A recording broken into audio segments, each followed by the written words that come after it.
Hey man, why are you heading into that building? Just going inside. What's the problem? I've been circling this block. You've been hanging around a while. Looks like you're trying to slip in where you don't belong. I'm not hanging around, sir. Yeah? Well, something feels off. Let me see your ID. I don't have to give you anything without a real reason. All right, you're being detained. Well, you're getting sued because I own this building.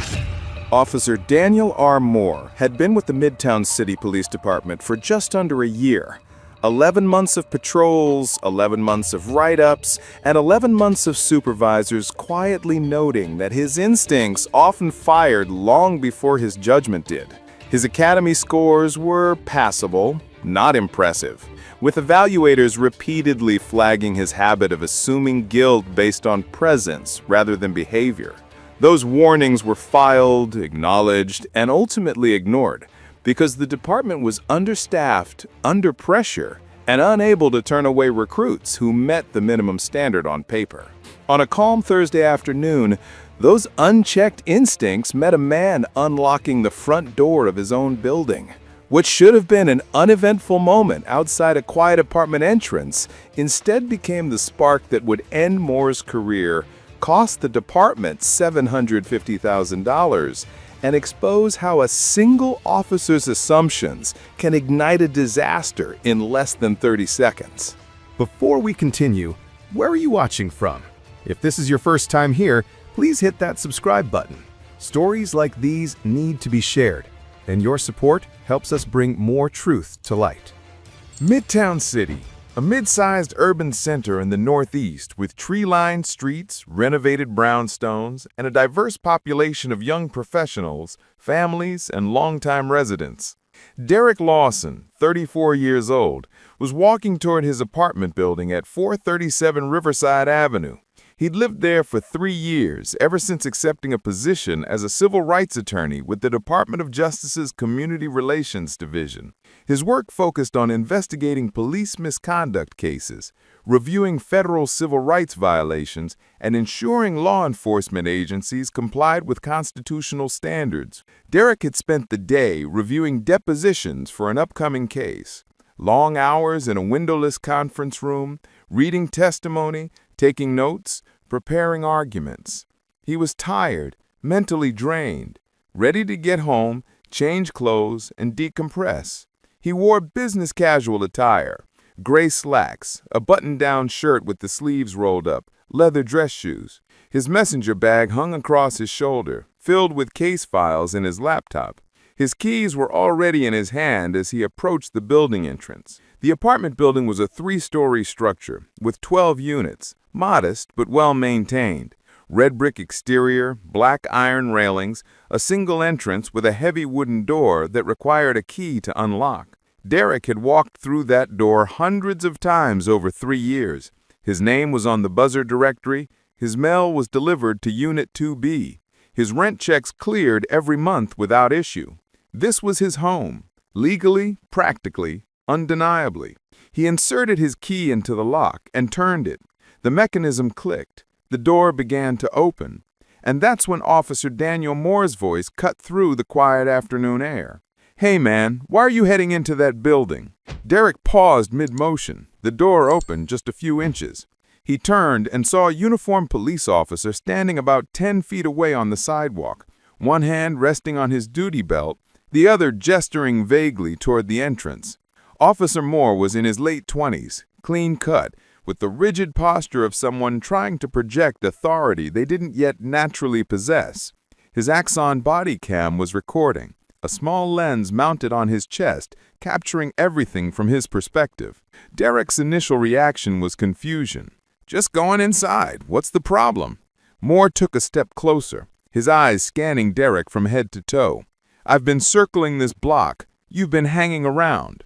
"No," Derek replied, his tone calm but firm. This was a lie, a convenient fiction that Moore would later claim justified his suspicion. The truth, visible on the body cam footage's timestamp, was that Derek had been on the block for approximately 45 seconds, the time it took him to walk from where he'd parked his car half a block away to his building entrance. There was no loitering, no suspicious behavior, no activity that could reasonably be described as hanging around. But Moore had seen a black man approaching a building in a neighborhood that was becoming wealthier and whiter. and his brain had filled in a narrative that didn't exist. Moore's training at the academy had included modules on implicit bias, on recognizing how assumptions can cloud judgment, on the importance of gathering facts before acting. But training is one thing. Real-world application under the pressure of patrol, especially for a rookie still forming his instincts, is something else entirely. And Moore's instincts had been shaped not just by 11 months on the job, but by a lifetime of absorbent cultural messages about who belongs where, who looks suspicious, and who deserves scrutiny. "I need to ask you some questions," Moore said, his hand now moving to rest on his radio. "Can you step away from the door?" Derek felt the familiar tightening in his chest, the mixture of anger and caution that comes from being black in America and knowing that these encounters can escalate quickly, regardless of who's right. But he also knew his rights. He knew police procedure. He knew what officers were legally allowed to do and what they weren't. "Officer, I live here," Derek said, keeping his voice level. "I was unlocking my door. Is there a specific reason you're stopping me?" Moore's jaw tightened. He didn't like being questioned, didn't like the challenge to his authority, didn't like that this man wasn't immediately complying. "I'm investigating suspicious activity in the area. I need you to cooperate." "What suspicious activity?" Derek asked. "What did I do that made you stop me?" Moore didn't answer directly, because there was no answer. There had been no suspicious activity. No call for service, no report of a crime, no description of a suspect. Moore had simply been driving his patrol route, had seen a black man approaching a building, and had decided that warranted investigation. His training told him he needed reasonable suspicion to detain someone. His instincts told him that a black man near a building was inherently suspicious. The conflict between those two things should have made him pause, reconsider, disengage. Instead, it made him double down. "Let me see your ID," Moore said, his tone shifting from questioning to commanding. Derek shook his head slightly. "You don't have a reason to ask for my ID. I haven't committed any crime. I'm standing at my own front door." Under the Fourth Amendment, police officers must have reasonable suspicion that a person has committed, is committing, or is about to commit a crime before they can legally detain that person and demand identification. Reasonable suspicion requires specific, articulable facts, not just a hunch or a feeling.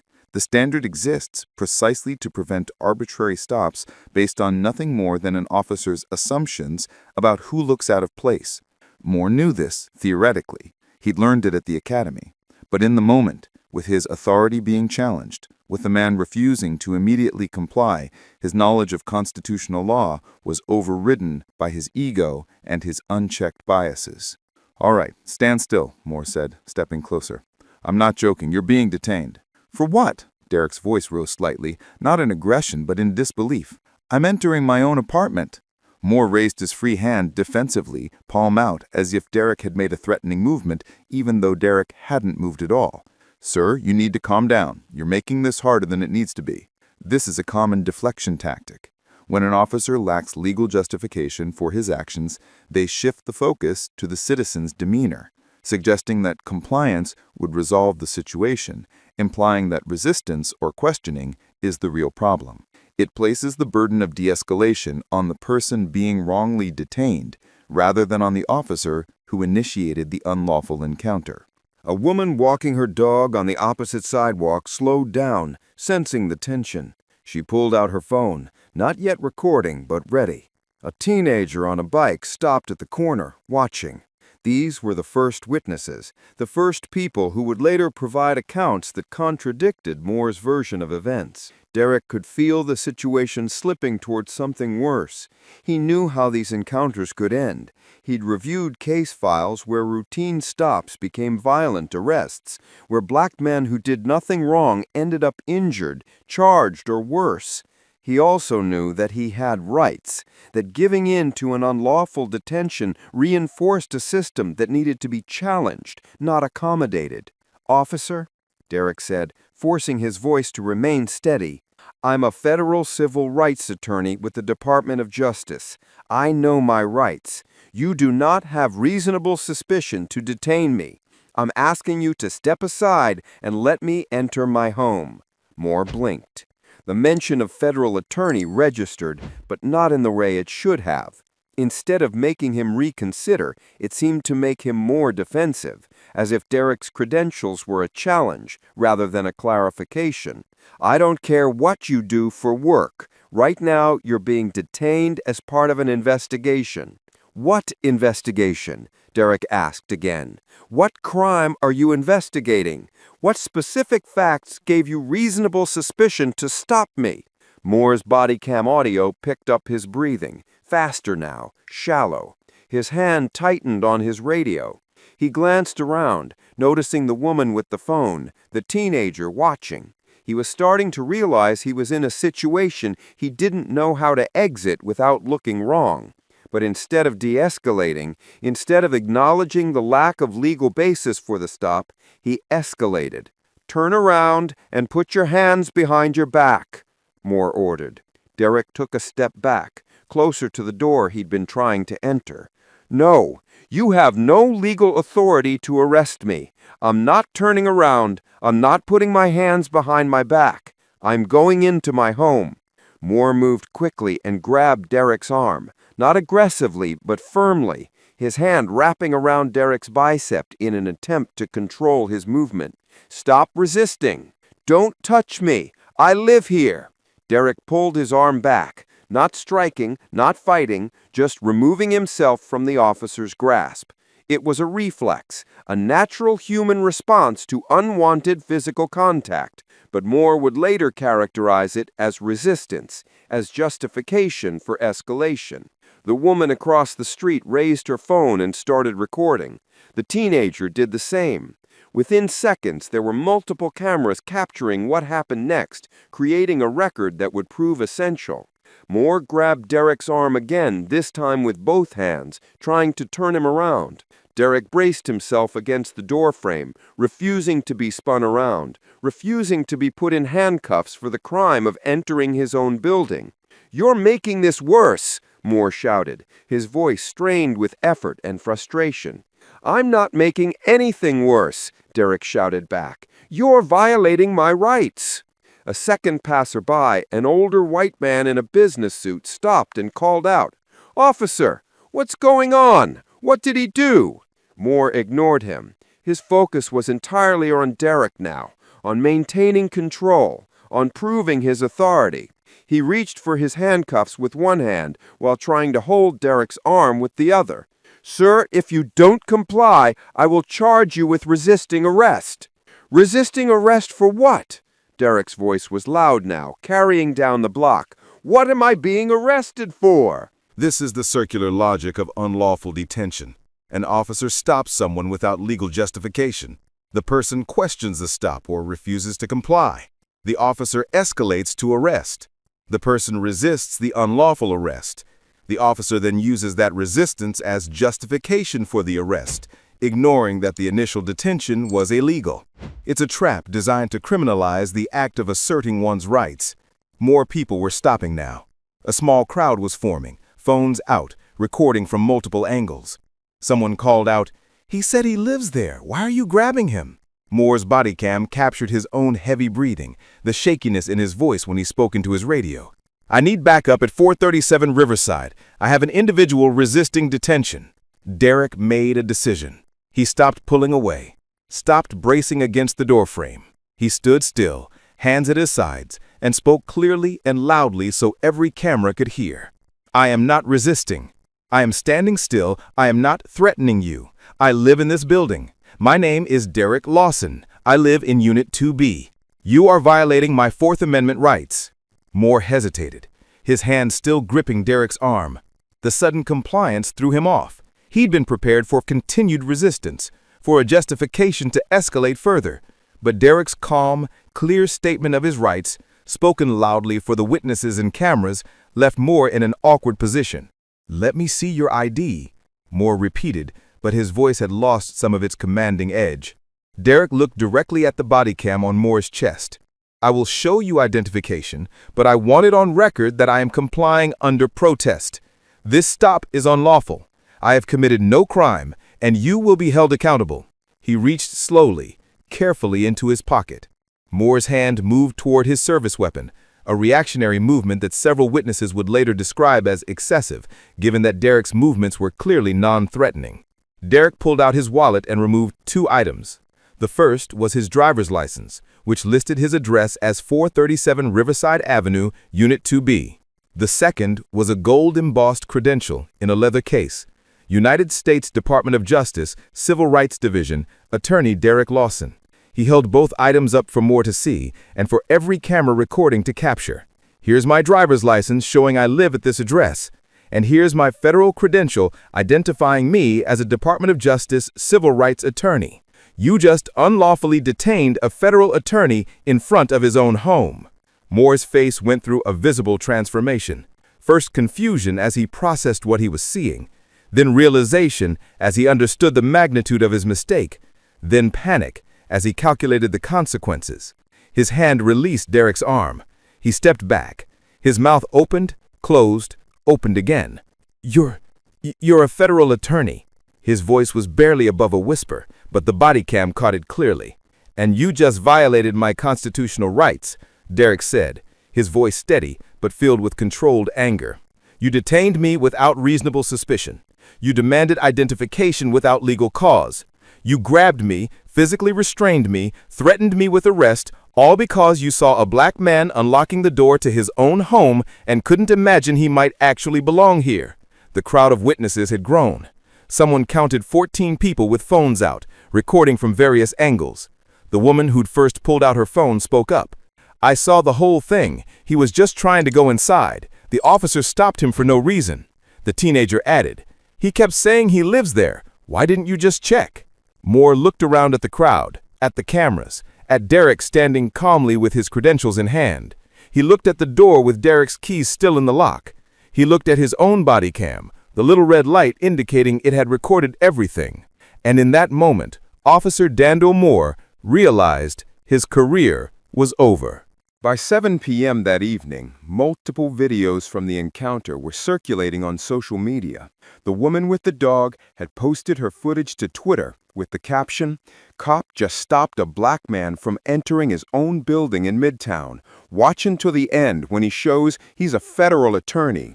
This is what profiling looks like." The video had been viewed 50,000 times within the first hour. By midnight, it was over 2 million. By the next morning, it was being covered by local news stations. By the afternoon, it was national news. The Axon Bodycam footage, released 3 days later under public records requests, provided the complete picture. It showed Moore approaching without any visible cause. It captured every word of the exchange. It documented Moore's escalating aggression. It recorded the moment Derek revealed his credentials and Moore's panicked reaction. It was damning, comprehensive, and impossible to explain away. The headlines wrote themselves. Federal civil rights attorney unlawfully detained outside his own home. Rookie cop blocks DOJ attorney from entering his building, career ends in disgrace. Video shows officer racially profiling federal attorney in Midtown incident. Midtown City's black community responded immediately. Within 48 hours, a coalition of civil rights organizations, community leaders, and activist groups had organized a press conference on the steps of City Hall. They demanded Moore's immediate termination, a full investigation into the department's training practices, and policy reforms to prevent similar incidents. The police union issued a statement defending Moore's actions as consistent with officer safety protocols and urging the public to wait for the full investigation before rushing to judgment. The statement was poorly received, with even moderate voices pointing out that the body cam footage was the full investigation, that no amount of additional context could justify detaining someone for entering their own home. The Department of Justice, Derek's employer, released a carefully worded statement. "We are aware of the incident involving one of our attorneys. While we cannot comment on ongoing legal matters, we support Mr. Lawson's right to live free from unlawful detention and profiling." Within 2 weeks, Derek had filed a comprehensive civil rights lawsuit in federal court. The defendants were Officer Daniel Moore individually, the Midtown City Police Department, and the city itself. The complaint ran 47 pages and outlined multiple legal violations. Count 1 alleged unlawful detention under the Fourth Amendment. The complaint detailed how Moore had no reasonable suspicion to stop Derek, no articulable fact suggesting criminal activity, and no legal basis for demanding identification or preventing Derek from entering his home. Count 2 alleged racial profiling and discrimination under the 14th Amendment's Equal Protection Clause. The complaint argued that Moore's decision to stop Derek was motivated by racial bias, that a white person in identical circumstances would not have been stopped, and that the department's inadequate training on implicit bias enabled this discriminatory conduct. Count 3 alleged use of excessive force.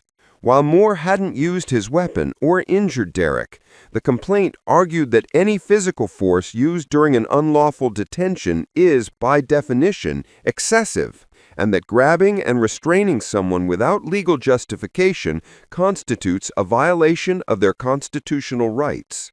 Count 4 alleged intentional infliction of emotional distress. The complaint described the humiliation of being treated as a criminal in front of neighbors and strangers, the trauma of being physically grabbed by a police officer, and the lasting psychological impact of the encounter. Count 5 alleged municipal liability, arguing that the city's failure to adequately train officers on implicit bias, its practice of clearing rookies for solo patrol after minimal field training despite documented concerns, and its systemic tolerance of racially motivated stops created the conditions that led to Derek's unlawful detention. The complaint sought $750,000 in damages, attorney's fees, and injunctive relief requiring policy reforms. The city's initial response was defensive. Their attorneys filed a motion to dismiss, arguing that Moore had acted in good faith, that his decision to investigate was within his discretion as a law enforcement officer, and that qualified immunity protected him from liability. Qualified immunity is a legal doctrine that shields government officials, including police officers, from civil lawsuits unless they violated clearly established constitutional rights. It's a controversial protection that critics argue allows officers to violate rights without consequences. But even qualified immunity has limits. It doesn't protect officers who violate rights that any reasonable officer would know are protected. The federal judge assigned to the case, Judge Patricia Henderson, was not sympathetic to the city's arguments. In a scathing order denying the motion to dismiss, she wrote, "The body cam footage in this case shows an officer detaining a citizen who was engaged in the entirely lawful activity of entering his own home. The officer had no reasonable suspicion of criminal activity. He had no legal basis for demanding identification. When the citizen asserted his rights, the officer escalated to physical force. These violations are so clear that any reasonable officer would know they crossed constitutional boundaries. Qualified immunity does not apply." The case moved forward. Discovery began. Depositions were scheduled. And as the city's attorneys reviewed the evidence, they realized they had no defense. The body cam footage was devastating. The civilian videos corroborated every aspect of Derek's account. Moore's own training records showed he'd been flagged for poor judgment. His field training officer had noted concerns about racial assumptions. The department's own policies stated that officers must have reasonable suspicion before detaining anyone. Every piece of evidence supported Derek's claims. Officer Daniel Moore's employment with the Midtown City Police Department ended 14 weeks after the incident. The termination letter was direct and unsparing.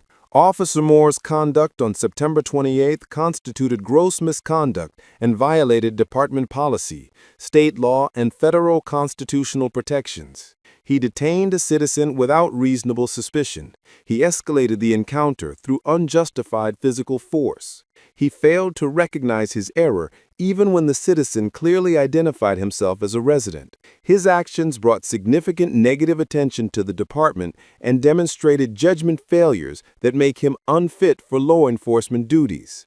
his employment is terminated effective immediately. Moore's name was entered into the National Decertification Index, a database tracking officers who have been fired or resigned under investigation for serious misconduct. The entry would prevent him from being hired by any other law enforcement agency in the country.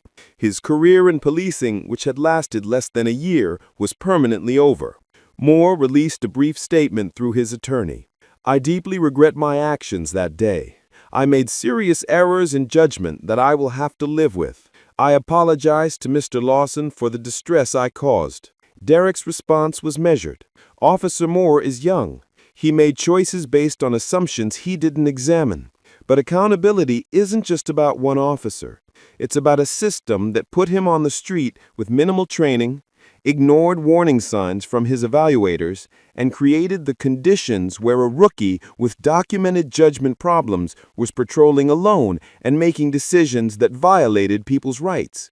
The reforms mandated by the settlement were comprehensive. The Midtown City Police Department implemented a new policy requiring all officers to complete 12 months of supervised field training before being cleared for solo patrol, an increase from the previous 12 weeks. The policy specifically noted that staffing shortages could not be used as justification for shortening training periods. The department created a mandatory implicit bias recognition program with quarterly refresher training and scenario-based exercises designed to help officers identify and challenge their assumptions. Officers who failed to demonstrate bias awareness would be required to repeat the training before being cleared for patrol duties. A new civilian oversight board was established, with authority to review body camera footage from any incident involving allegations of racial profiling or unlawful detention. The board had the power to recommend disciplinary action and policy changes directly to the police chief and city council. The department also adopted a duty to intervene policy, requiring officers who witness unconstitutional conduct by their colleagues to immediately intervene and report the misconduct. Failure to intervene would be treated as seriously as committing the misconduct directly. Derek testified at a city council hearing 6 months after the settlement. He sat at a table facing the council members, community members filling the seats behind him, cameras recording for public broadcast. "What happened to me shouldn't happen to anyone," he began. "I have every advantage: education, professional credentials, knowledge of the law, resources to fight back, and I was still detained unlawfully, grabbed, threatened, and humiliated in front of my own home. Most people who experience this don't have my advantages. They can't afford attorneys. They don't know how to articulate constitutional violations. They don't have platforms to demand accountability." He leaned forward, his voice growing more intense. "The settlement I received is substantial, but money doesn't erase the humiliation of being treated like a criminal in your own neighborhood. It doesn't undo the violation of being grabbed by an officer who looked at me and saw a threat instead of a human being. It doesn't change the fact that after that day, I felt unsafe approaching my own front door." A council member asked what he hoped would change. Derek didn't hesitate. "First, training needs to be longer and better. 12 weeks isn't enough to prepare someone for the responsibility of carrying a badge and a gun. Officers need time to develop judgment, to learn when not to act, to understand that their assumptions can destroy lives. Second, accountability needs to be real. Officer Moore was fired, but how many others have done similar things and faced no consequences? How many black people have been stopped, detained, searched, or arrested without cause, only to have their complaints dismissed or ignored? Third, we need to fundamentally change how we think about policing. An officer saw me entering my home, and his first instinct was suspicion. That's not training failure. That's a cultural problem. Until we address the underlying biases that make black people seem inherently suspicious, no amount of policy reform will prevent these incidents." The council chamber was silent when he finished. Then someone in the audience began clapping. Others joined in. Within seconds, the room erupted in applause. One council member had tears in her eyes. The reforms implemented in Midtown City became a model studied by other departments. The settlement amount sent a clear financial message that unlawful detentions carry real costs. and Derek's visibility as a federal attorney gave the story staying power, keeping it in public consciousness longer than most incidents of police misconduct. But across the country, similar encounters continued to happen. Black people detained while entering their homes, their offices, their cars. Latino people stopped for looking suspicious in their own neighborhoods. Asian people questioned about where they're really from by officers who can't imagine they belong. The system that produced Officer Daniel Moore, the inadequate training, the rushed certification, the ignored warning signs, the cultural biases left unexamined, that system remains largely intact. Reform happens slowly, unevenly, incompletely. For every department that extends training and implements oversight, others continue business as usual. 3 years after the incident, Derek still lives at 437 Riverside Avenue. He still walks to his front door after work. He still inserts his key in the lock. But he also looks over his shoulder first. He notices police cars cruising the street. He tenses when officers are nearby. The encounter with Officer Moore changed him in ways the settlement couldn't address. He continues his work as a civil rights attorney, now with added personal perspective on the violations he investigates. He speaks at police training sessions, telling his story to rooms full of new officers, hoping that seeing a real person describe what it feels like to be profiled might break through their assumptions in ways policy manuals cannot. Officer Daniel Moore left law enforcement and, according to public records, now works in private security. His name comes up occasionally when journalists write about police accountability, as a cautionary example of how a single moment of biased judgment can end a career. Whether he learned from the experience, whether he examines his assumptions now, whether he understands the harm he caused, those questions remain unanswered. The building at 437 Riverside Avenue looks the same as it did that Thursday afternoon. Red brick exterior, black iron railings, heavy wooden door. People enter and leave without incident hundreds of times each day. But for one man, that doorway represents something larger than an entrance to his home. It represents the fight to be seen as legitimate in spaces you've earned the right to occupy. It represents the exhausting reality of having to prove you belong in your own life. The security camera footage from that day still exists, archived as evidence in the case file. It shows a calm afternoon, a man with keys, a door being unlocked. And then it shows something that shouldn't happen in a country that promises equal protection under the law. A badge being used not to serve and protect, but to question and control, based on nothing more than the color of skin. $750,000 was the settlement. Officer Moore's career was the consequence. But the real cost is measured in the loss of dignity, the erosion of trust, and the daily reality of knowing that even in front of your own home, you can be made to justify your existence. If you believe these stories matter, if you think proper training prevents these incidents, hit that subscribe button. We're exposing how departments prioritize filling shifts over preparing officers. We're demanding better. Sir, stop right there for me. What's going on, officer? We got a call about suspicious behavior. Suspicious? So why me? You fit the description we were given. Until we sort it out, you have the right to remain silent. I'm not resisting, but you're making a mistake. The state chief's been calling me non-stop on the way over. Do you even know what y'all did? That man in the car? That's State Senator Malik J. Thomas. Get him out of cuffs. Now! Officer Darren McCall had been with the Brookline City Police Department for just under a year. 12 months of half-completed training modules, 3 documented concerns about impulse control, and a reputation for stopping anyone who didn't fit his idea of belonging. His supervisors called him motivated, his fellow rookies called him reckless, but the department, short-staffed and overwhelmed, just called him available. On May 9th, 2024, that availability collided with a man walking toward a grocery store on a sunny afternoon.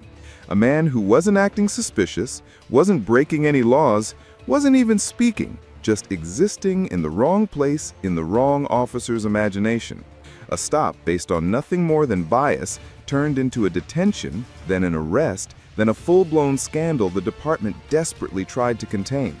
What McCall didn't know, not until it was far too late, was who that man actually was. A sitting state senator. And this one mistake would end his career and cost the city $3.5 million. Before we continue, Where are you watching from? If this is your first time here, please hit that subscribe button. Stories like these need to be shared, and your support helps us bring more truth to light. Brookline City, a mid-size urban center in the Midwest with tree-lined streets, well-maintained public spaces, and a growing professional class. The Riverside shopping classes sat on the west side, a busy commercial hub with a grocery store, pharmacy, coffee shop, and ample parking. Thursday afternoon traffic was steady. Cars pulling in and out, shopping carts rattling across the pavement, people moving through their weekly routines without incident. At 2:47 p.m., Malik Thomas, 39 years old, pulled into the parking lot driving his modest sedan. He was dressed casually, dark jeans, a gray Henley shirt, sneakers. He just finished a constituent meeting and needed to pick up groceries before heading home. He parked in the third row, grabbed his reusable shopping bags from the back seat, and started walking toward the store entrance. Malik Thomas was a state senator, elected 3 years earlier representing District 14, which included parts of Brookline City and 2 surrounding suburbs. He'd built his career on education reform and criminal justice oversight. He served on the Senate Judiciary Committee. His face had been in local newspapers, on campaign mailers, at community town halls. He was a public figure in his district, though not universally recognizable across the state. Officer Darren McCall was parked at the edge of the lot, ostensibly monitoring traffic, but mostly scrolling through his patrol computer. At 26 years old, with 12 months on the force, McCall operated with a mindset shaped more by assumptions than experience. He'd been cleared for solo patrol after minimal field training, despite documented concerns about his judgment, his tendency to escalate, his pattern of stops that seemed to target black men disproportionately. McCall looked up from his computer and saw Malik Thomas walking across the parking lot. Nothing about Thomas's behavior suggested criminal activity. He wasn't running, wasn't looking around nervously, wasn't approaching cars or acting strangely, just walking toward a grocery store with shopping bags in hand. But McCall's pattern recognition system, built on unchecked bias rather than evidence-based policing, flagged Thomas as worth investigating. McCall exited his patrol car, his Axon Bodycam activating automatically. He walked quickly across the parking lot, closing the distance between them. "Sir, stop right there for me." Thomas turned, confusion crossing his face. "What's going on, officer?" "We got a call about suspicious behavior in this area." This was a lie. No call had come through dispatch, no report of criminal activity. McCall had simply decided that Thomas's presence warranted investigation. Thomas's expression shifted from confusion to frustration. Suspicious? So why me? McCall stepped closer, his eyes scanning Thomas from head to toe, looking for justification that didn't exist. "We fit the description we were given. Until we sort it out, you have the right to remain silent." The absurdity of the statement hung in the air. What description? Of what crime? Thomas shook his head. Not aggressively, but with clear incredulity. "Look, whatever you think I'm doing, you're wrong. Sir, you're being detained." Thomas felt the familiar weight of being black in America, of having to prove innocence for the crime of existing. But he also knew his rights, knew police procedure, knew exactly what was happening. "I'm not resisting, but you're making a mistake." McCall reached for his handcuffs. Other shoppers were starting to notice, slowing down, watching the encounter unfold. A woman pulled out her phone and began recording. McCall either didn't notice or didn't care. He grabbed Thomas's wrist and forced his hands behind his back, the handcuffs clicking into place with unnecessary force. Thomas's voice remained calm but carried an edge of warning. "This is a mistake. You need to check who I am before this goes further." 6 minutes after the initial stop, a second patrol car pulled into the parking lot fast, tires squealing slightly. Sergeant Rita Hernandez emerged, moving quickly toward McCall's vehicle where Thomas sat handcuffed in the back seat. Her phone had been ringing non-stop for the past 4 minutes. The police chief, the department's public information officer, someone from the city manager's office, all asking the same question. Why was one of their officers arresting State Senator Malik Thomas in a grocery store parking lot? Hernandez approached McCall with barely controlled fury. "Chief's been calling me non-stop on the way over." McCall's confidence faltered slightly. Suspicious male matched the description from, "Do you even know what you did?" Hernandez's voice cut through his excuse. "That man in your car, that's State Senator Malik J. Thomas." The color drained from McCall's face. His mouth opened, closed, opened again. "What?" "Get him out of those cuffs, now!" McCall fumbled with his keys, hands shaking as he opened the patrol car door. Thomas stepped out, rubbing his wrists where the metal had pressed against skin. Hernandez approached immediately, her voice a mixture of professionalism and genuine regret. "Senator Thomas, I deeply apologize. This should not have happened." Thomas looked at McCall, then at Hernandez. His voice was quiet but carried the weight of controlled anger. "I told him, several times. He didn't listen. Sir, we'll be conducting a full investigation. This wasn't confusion, Sergeant. This was profiling. I was walking to a grocery store. That's what I was doing, and your officer decided that was suspicious enough to detain and handcuff me in front of dozens of witnesses." Hernandez had no defense, because there was no defense. She could see the phones recording, could imagine the social media posts already going live, could calculate the public relations disaster unfolding in real time. Thomas pulled out his phone and made a call. "David, I need you to meet me at home. I was just arrested in a grocery store parking lot by Brookline PD. Yes, arrested. For walking while black, apparently." The woman who'd been recording the entire encounter approached. "Senator Thomas, I got everything on video. I'm posting it now. People need to see this." Thomas nodded. "Thank you. Make sure it's clear I wasn't doing anything wrong. Just walking. That's all it takes, apparently. What would you have done if you were in this man's position and knew the officer had zero real reason to stop you?" By 5 p.m., less than 90 minutes after the incident, the video had exploded across social media. The woman's TikTok post had 3 million views. Twitter was trending hashtag BrooklinePD and hashtag Senator Thomas. News outlets were calling the police department for comment. The footage was crystal clear. A man walking peacefully across a parking lot, an officer approaching without cause, the detention, the handcuffs, the supervising sergeant's panicked arrival. Comments flooded in. He was literally just walking, nothing suspicious at all. If they'll do this to a state senator, imagine what they do to regular people. Officer needs to be fired immediately. How many other people has this cop profiled? The Brookline Police Department's public information officer released a brief statement. "We are aware of an incident involving one of our officers and State Senator Thomas. The matter is under investigation. We take all complaints seriously."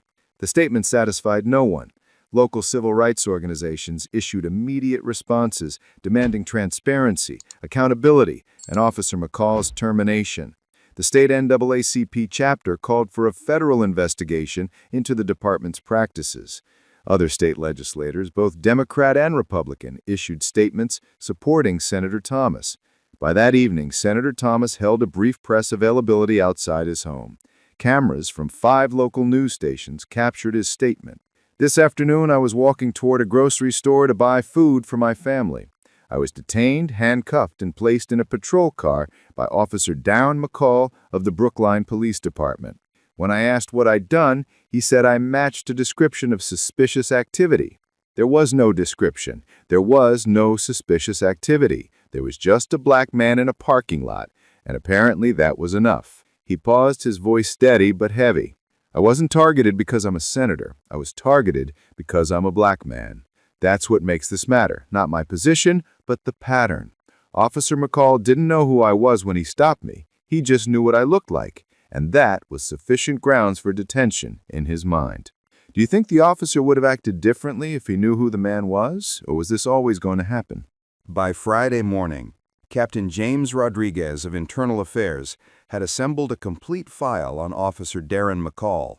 The Bodycam footage was damning enough on its own, but the pattern that emerged from deeper investigation was even worse. Rodriguez pulled McCall's stop records from his 12 months on the force. The data was stark. 47 total stops for suspicious behavior. 38 of those stops involved black individuals. 81%. Brookline's population was 23% black. 0 arrests resulted from any of these stops. Multiple complaints filed by citizens who felt racially profiled. Not a single stop had resulted in discovery of criminal activity.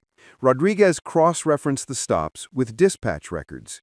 In 31 cases, there had been no dispatch call justifying the stop. McCall had initiated contact based solely on his own observations. The pattern was unmistakable. He was targeting black residents without cause, fishing for criminal activity that didn't exist, creating confrontations that served no legitimate law enforcement purpose. The training records were equally troubling. McCall's academy file included multiple warnings.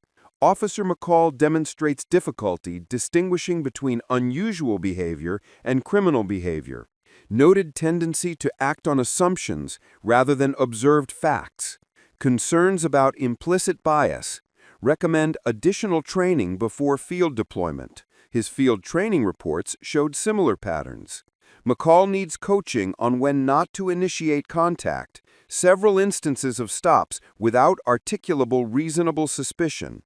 Recommend extended field training period to address judgment concerns. But extended training hadn't happened. Additional bias recognition courses hadn't been completed. The documented concerns had been filed and forgotten because the department needed officers on the street and McCall met the minimum qualifications on paper. Rodriguez interviewed the supervising sergeant who'd cleared McCall for solo patrol. The conversation was uncomfortable. Did you review the concerns in his training file before signing off? I skimmed them. Nothing seemed serious enough to delay him. Multiple warnings about bias and poor judgment didn't seem serious? We were short-staffed. He passed the basic requirements.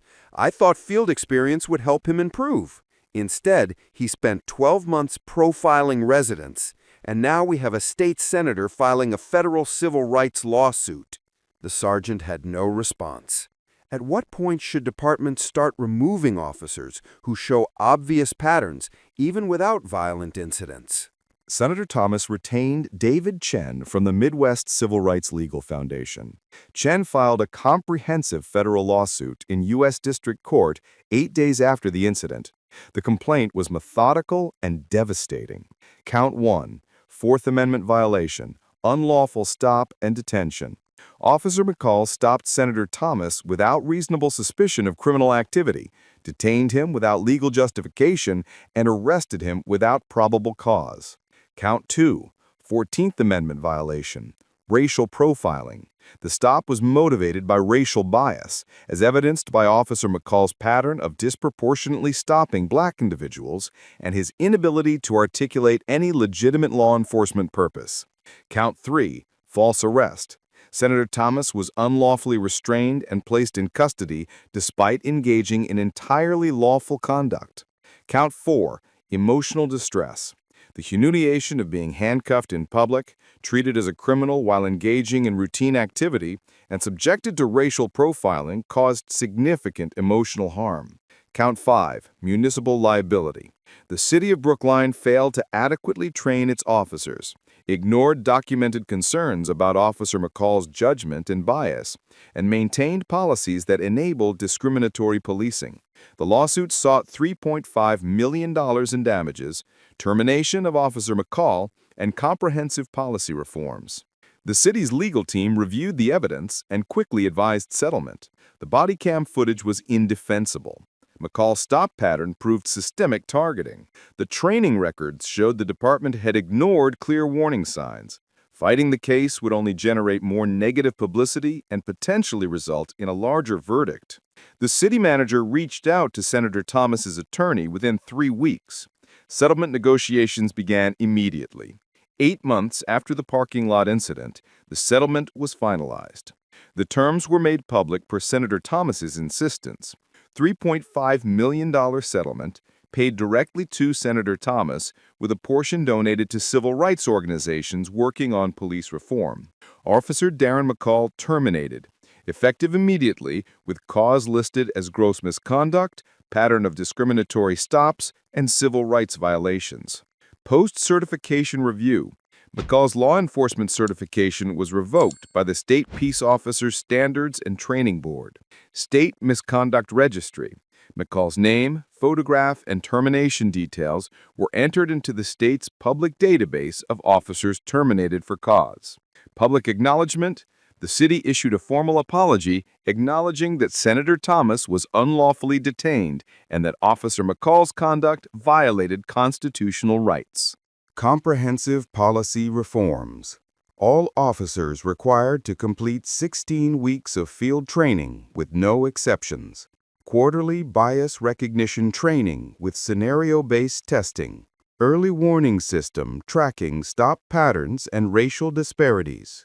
Civilian Oversight Board with authority to review stops and recommend discipline.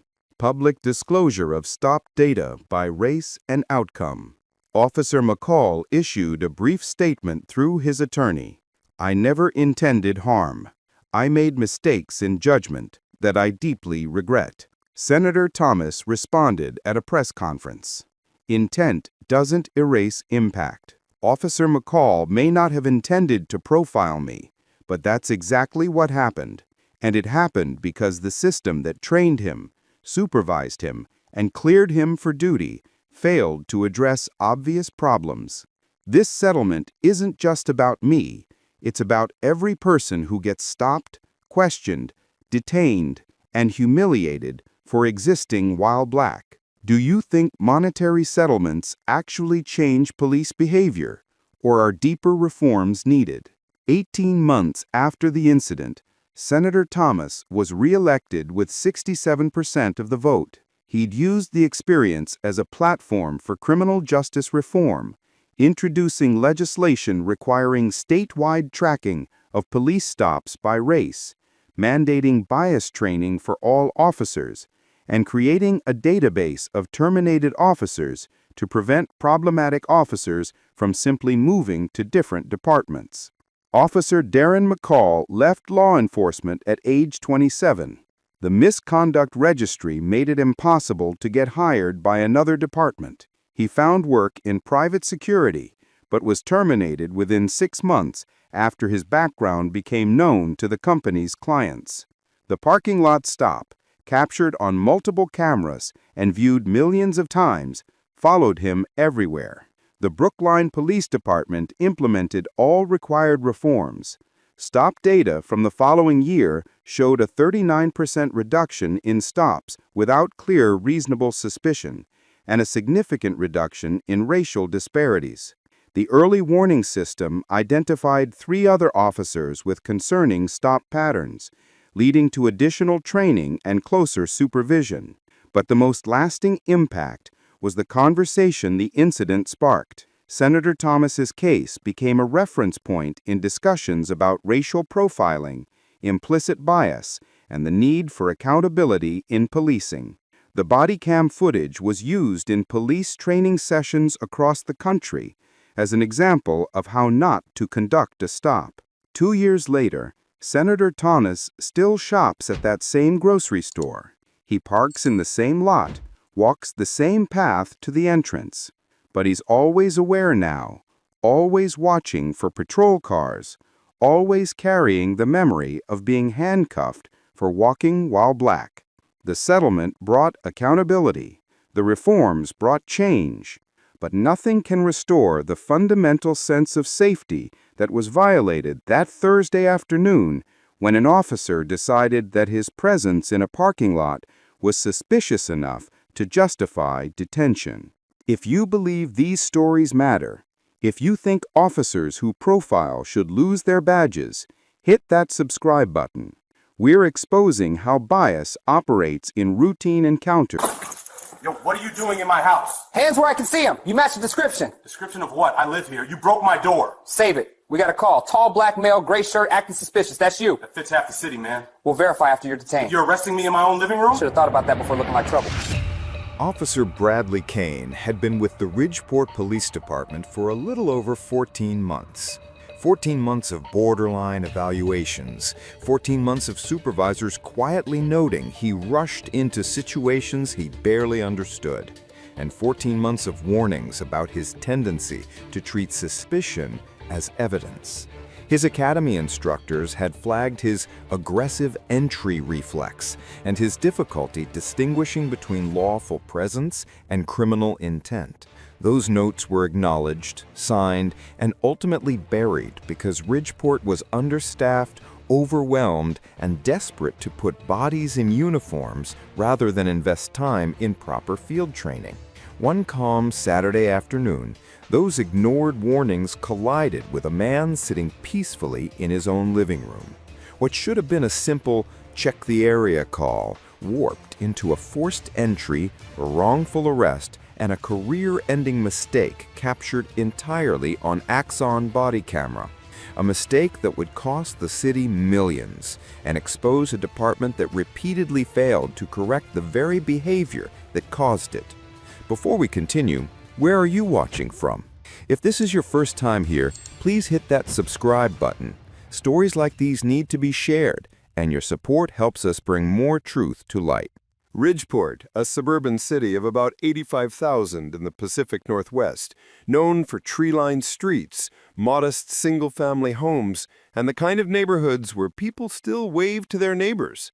The kind of place where serious crime is rare enough that when dispatch gets a call about something suspicious, officers respond with a level of attention that might seem disproportionate in bigger cities.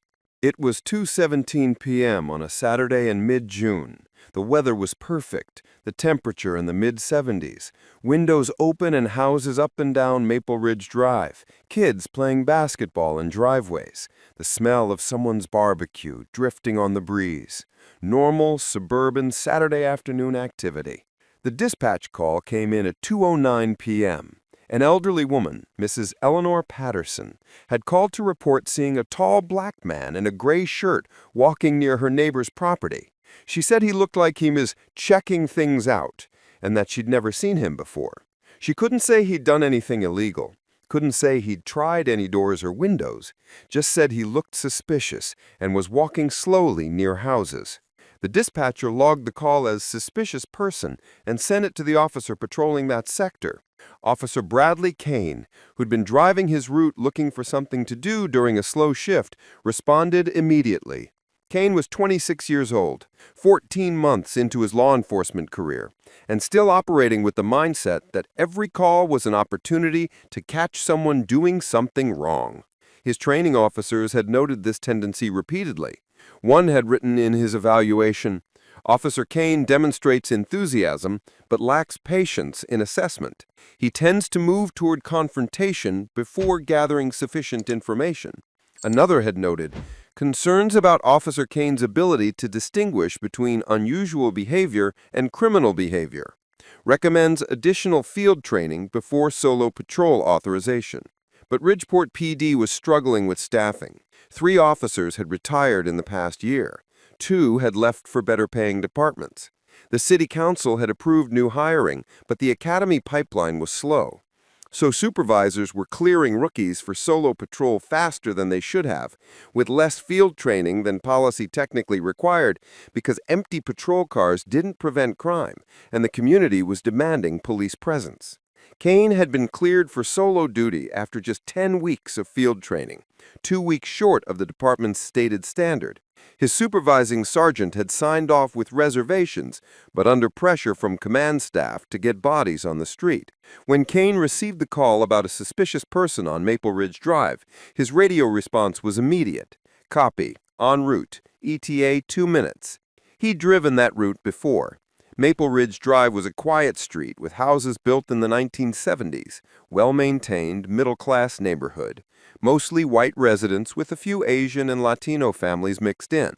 Kane had never noticed any black residents on that street during his patrols, which in his mind made the call more credible. A black man walking where black people didn't usually walk registered in his pattern recognition system as worth investigating.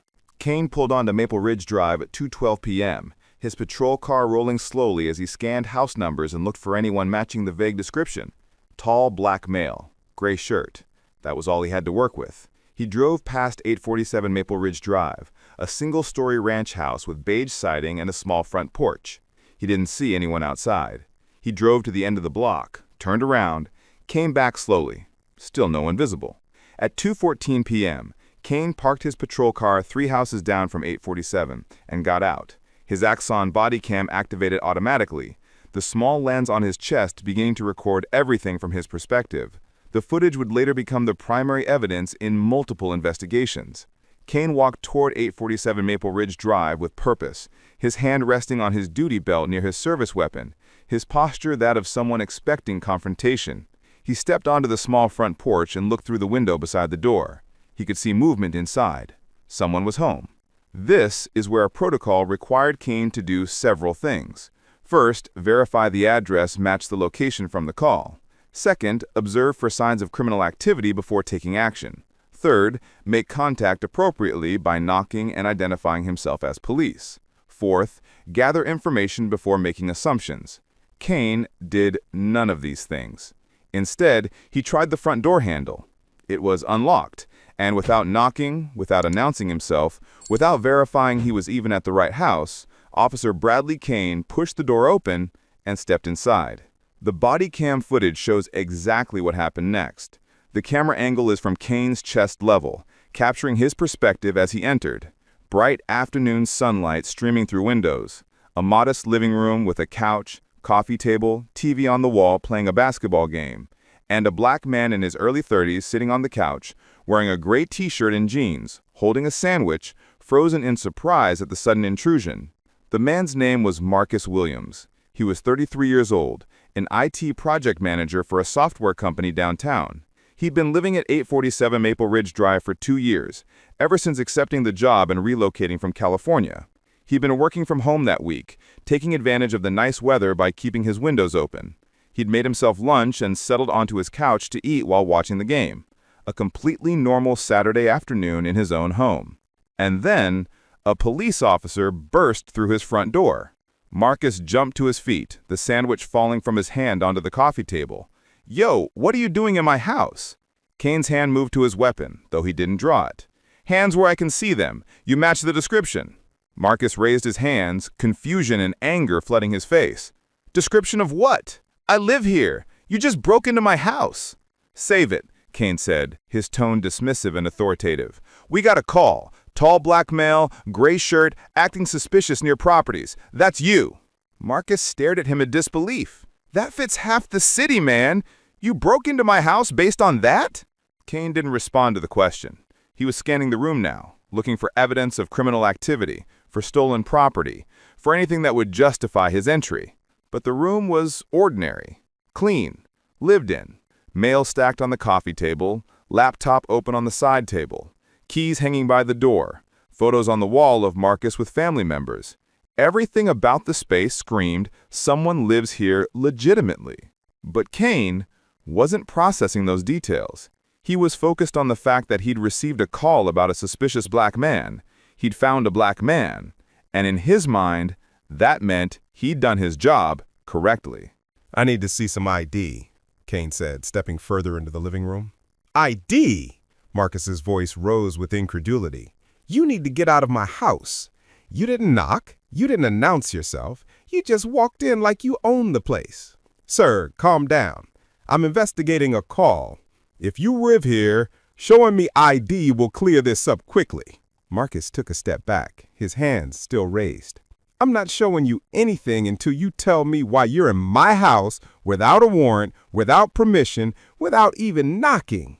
This is where training should have kicked in, where an experienced officer would have recognized the mistake, de-escalated, apologized, and left. Where someone with better judgment would have looked at the mail on the table, the photos on the wall, the laptop with a work login screen visible, and realized this was clearly someone's home, and they were clearly that someone. But Kane was 14 months into his career, with minimal field training and an ego that wouldn't allow him to admit error. Instead of de-escalating, he escalated. "Turn around and put your hands behind your back," Kane ordered, reaching for his handcuffs. Marcus's eyes went wide. "You arrested me? In my own living room? Should have thought about that before looking like trouble." That line, captured clearly on the body cam audio, would later be played in depositions, in news broadcasts, in training sessions, as an example of exactly what not to say. It revealed everything about Kane's mindset. He decided Marcus was trouble based solely on appearance, and nothing Marcus said or did would change that assumption. Marcus pulled his arm back instinctively, a natural human response to unwanted physical contact. Kane interpreted it as resistance. "Don't resist!" Kane shouted, using the pulling away as justification to grab Marcus more forcefully, spinning him around and forcing his hands behind his back. The handcuffs clicked into place. Marcus Williams, a man who'd been eating lunch in his own living room, was now in handcuffs in his own home, arrested by an officer who'd illegally entered without cause. The neighbor's voice. Just as Kane was securing the handcuffs, a woman's voice came from the open front door. "Officer, what's going on?" Kane turned to see an elderly white woman standing on the porch, concern on her face. This was Helen Martinez, Marcus's next-door neighbor, who'd become friendly with him over the 2 years he lived there. She'd noticed the patrol car, had seen the officer enter the house, and had walked over to see what was happening. "Ma'am, step back, please. Police business," Kane said, his tone leaving no room for argument. But Helen didn't step back. "That's Marcus. He lives here. I see him every day. What's this about?" Kane's jaw tightened. The neighbor's testimony was creating doubt, making him question his actions, but his pride wouldn't let him back down now. "Ma'am, I appreciate your input, but I'm conducting an investigation. Please return to your home." Helen looked at Marcus, at the handcuffs, at the officer who clearly didn't want to admit a mistake. "Marcus, are you okay? Do you need me to call anyone?" "Call my lawyer. Tell him a cop broke into my house and arrested me for sitting on my couch." Within 3 minutes, 2 more patrol cars arrived. Officer Kane had called for backup using his radio, a standard procedure when making an arrest. But what should have been support for a legitimate apprehension instead became witnesses to a catastrophic mistake. Officer Jennifer Park and Michael Torres entered the house and immediately sensed something was wrong.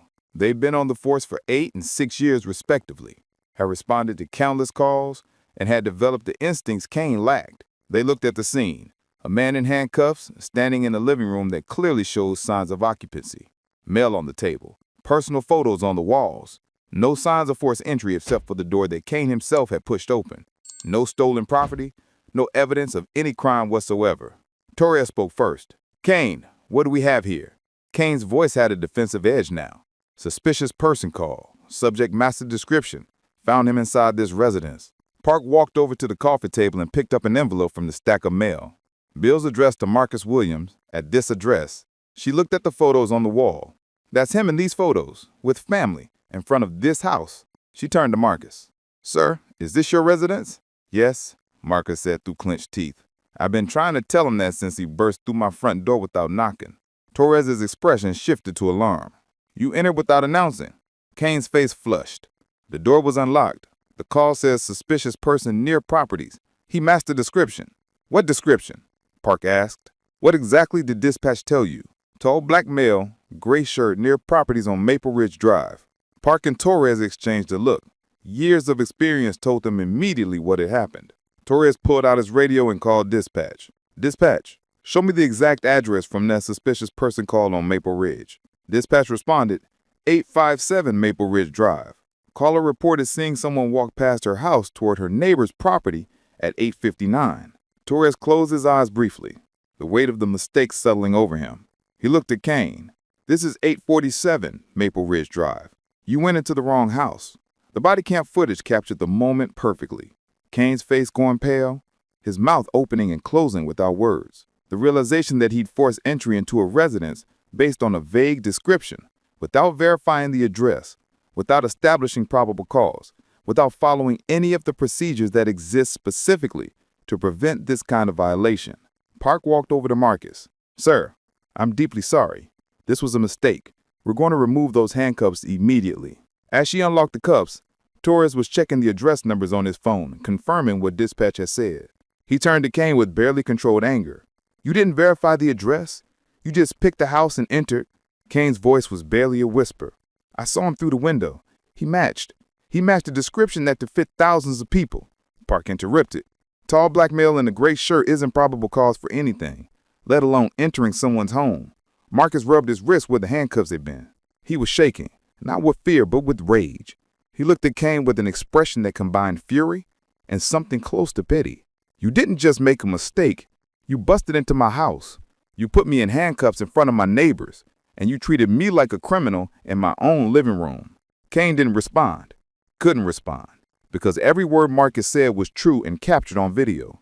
Park pulled out a card and handed it to Marcus. Sir, this is the number for our Internal Affairs Division. I strongly encourage you to file a complaint. This is not acceptable conduct. Torres added, we'll make sure this is documented and reported to our supervisors. Again, I apologize on behalf of the department. The two officers escorted Kane out of the house, leaving Marcus standing in his living room, his lunch scattered on the floor, his front door hanging open, and his sense of security in his own home shattered. Before we continue, if you think rookie officers need longer field training before solo patrol, drop a comment below. Within 3 minutes, 2 more patrol cars arrived. Officer Kane had called for backup using his radio, a standard procedure when making an arrest. But what should have been support for a legitimate apprehension instead became witnesses to a catastrophic mistake. Officer Jennifer Park and Michael Torres entered the house and immediately sensed something was wrong. They've been on the force for 8 and 6 years respectively, had responded to countless calls, and had developed the instincts Kane lacked. They looked at the scene. A man in handcuffs standing in a living room that clearly shows signs of occupancy. Mail on the table. Personal photos on the walls. No signs of forced entry except for the door that Kane himself had pushed open. No stolen property. No evidence of any crime whatsoever. Torres spoke first. Kane, what do we have here? Kane's voice had a defensive edge now. Suspicious person call. Subject massive description. Found him inside this residence. Park walked over to the coffee table and picked up an envelope from the stack of mail. Bills addressed to Marcus Williams at this address. She looked at the photos on the wall. That's him in these photos, with family, in front of this house. She turned to Marcus. Sir, is this your residence? Yes, Marcus said through clenched teeth. I've been trying to tell him that since he burst through my front door without knocking. Torres's expression shifted to alarm. You entered without announcing. Kane's face flushed. The door was unlocked. The call says suspicious person near properties. He matched the description. What description? Park asked. What exactly did dispatch tell you? Tall black male, gray shirt near properties on Maple Ridge Drive. Park and Torres exchanged a look. Years of experience told them immediately what had happened. Torres pulled out his radio and called dispatch. Dispatch, show me the exact address from that suspicious person call on Maple Ridge. Dispatch responded, 857 Maple Ridge Drive. Caller reported seeing someone walk past her house toward her neighbor's property at 8:59. Torres closed his eyes briefly, the weight of the mistake settling over him. He looked at Kane. This is 847 Maple Ridge Drive. You went into the wrong house. The body cam footage captured the moment perfectly. Kane's face going pale, his mouth opening and closing without words. The realization that he'd forced entry into a residence based on a vague description, without verifying the address, without establishing probable cause, without following any of the procedures that exist specifically to prevent this kind of violation. Park walked over to Marcus. Sir, I'm deeply sorry. This was a mistake. We're going to remove those handcuffs immediately. As she unlocked the cuffs, Torres was checking the address numbers on his phone, confirming what dispatch had said. He turned to Kane with barely controlled anger. You didn't verify the address? You just picked the house and entered? Kane's voice was barely a whisper. I saw him through the window. He matched a description that could fit thousands of people.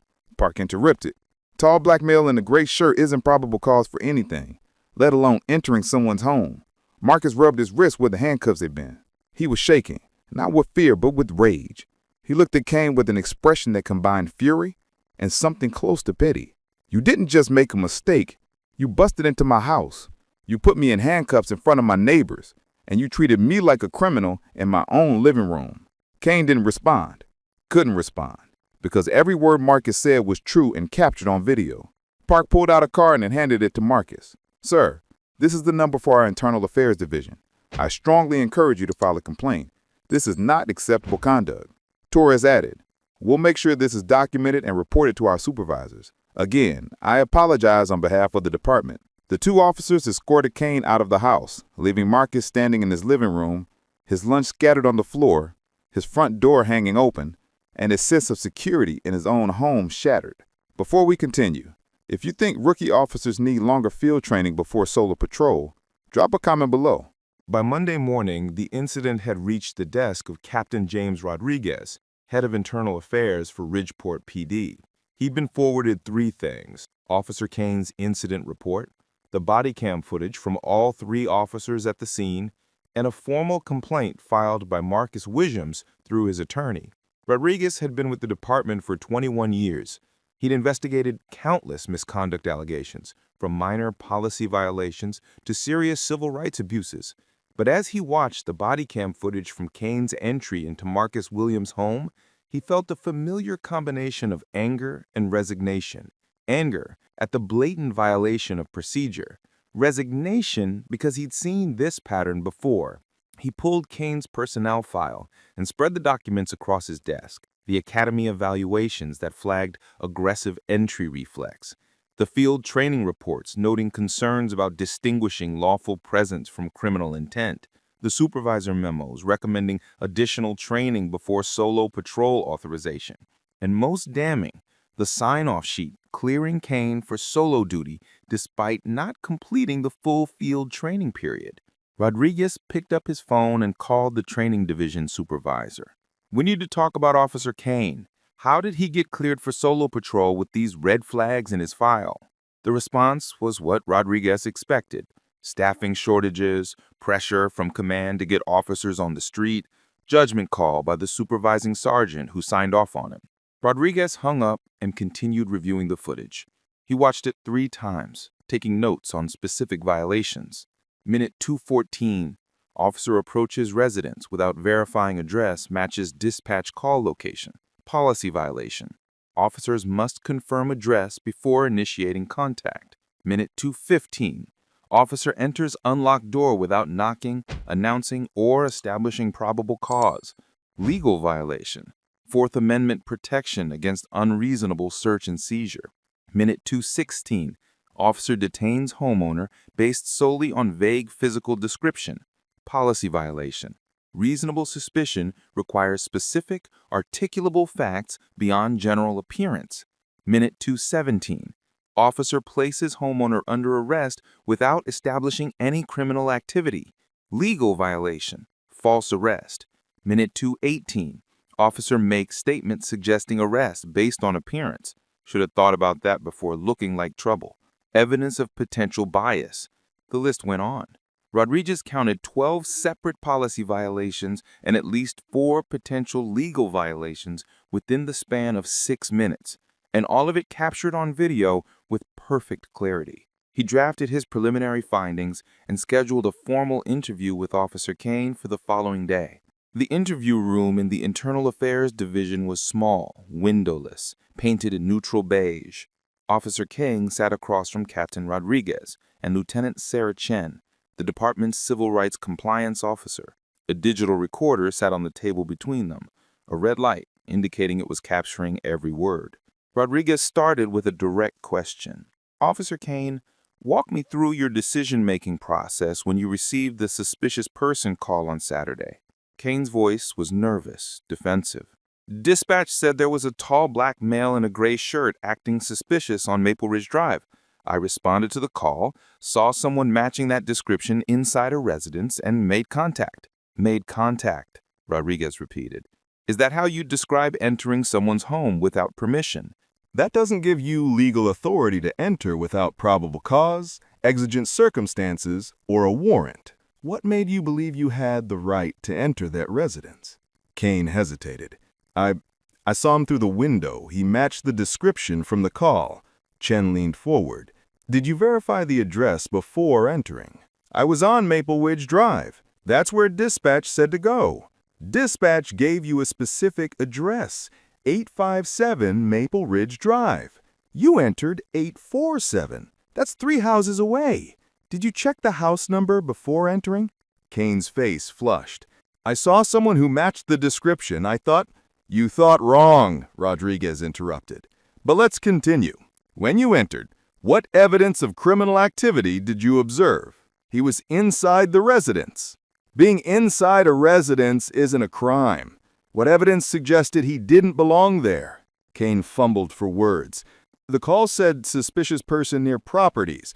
I found him inside a property.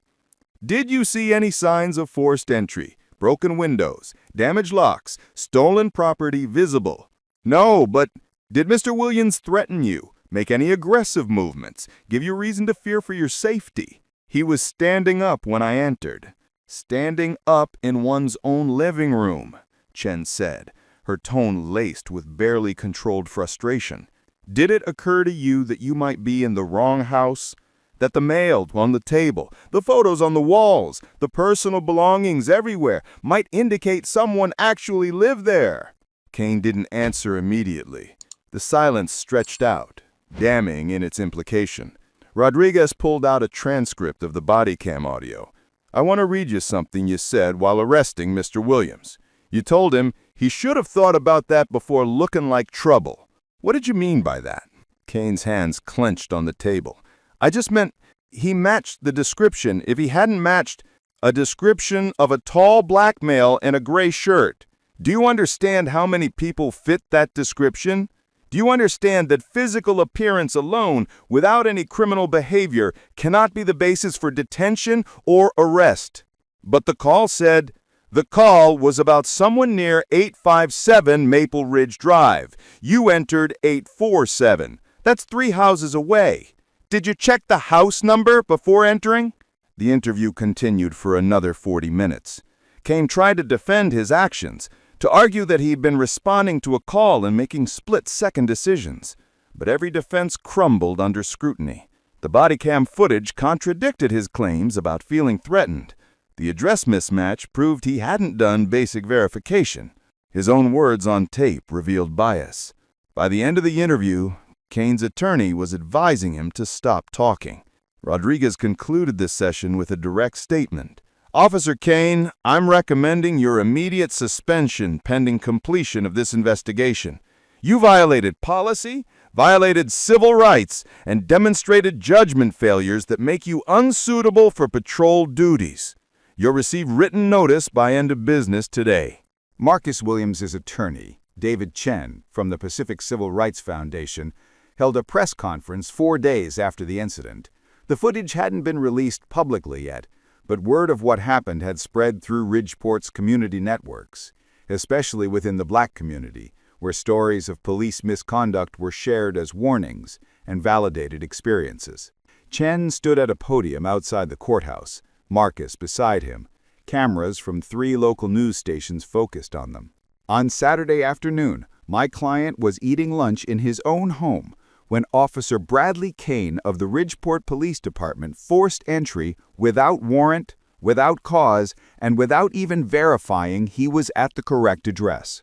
Mr. Williams was handcuffed and detained in his own living room, based on nothing more than his physical appearance and an officer's assumption that a black man couldn't possibly belong in that neighborhood.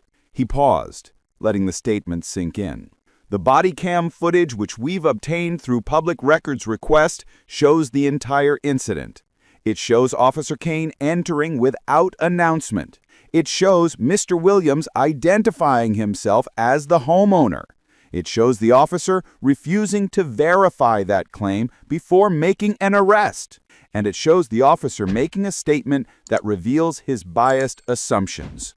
Should have thought about that before looking like trouble.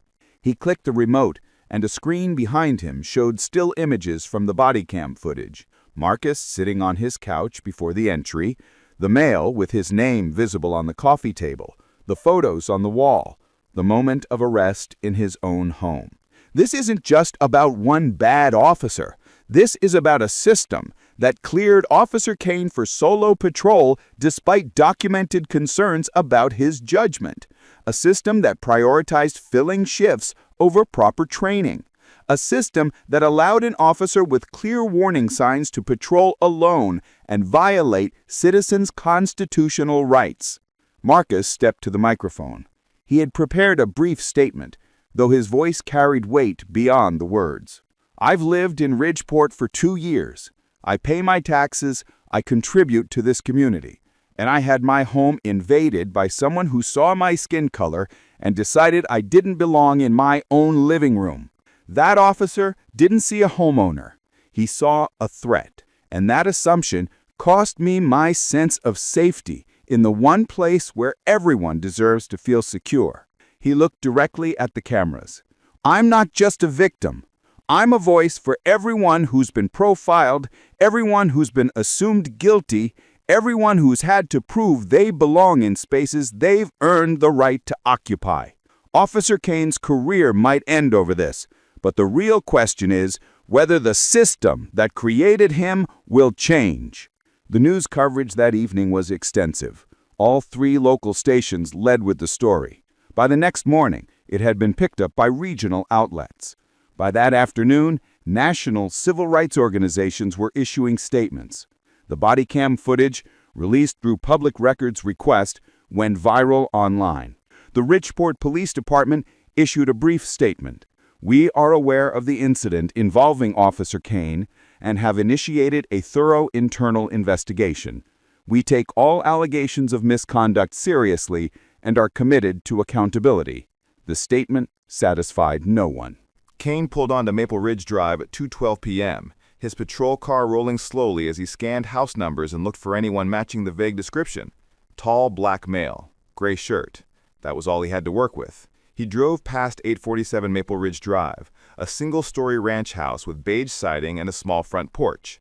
He didn't see anyone outside.